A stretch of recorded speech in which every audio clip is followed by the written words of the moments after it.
Back to our channel. So today in this video we are going to discuss about how to hide your reposts on TikTok from your profile. So without wasting much of our time, let's get straight into the video.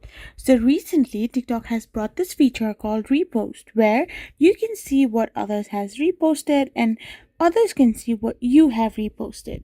So talking about it frankly, on TikTok you cannot hide your repost tab completely, but you have two alternative ways to control about how or who can see your reposts. So first thing is to go to your TikTok account, tap on your profile and go to the repost section.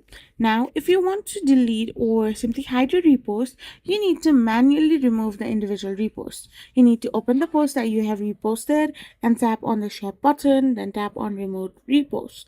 Once you have done this, this repost will be no more available on your feed.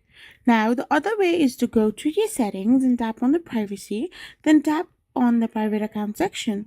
Now, by switching your personal account to private account, you can also hide your reposts from others. So this is how you can simply do it. I hope you found this video helpful. So don't forget to hit that subscribe button and do give us a thumbs up. We will be back again with more informative videos. Thank you for watching.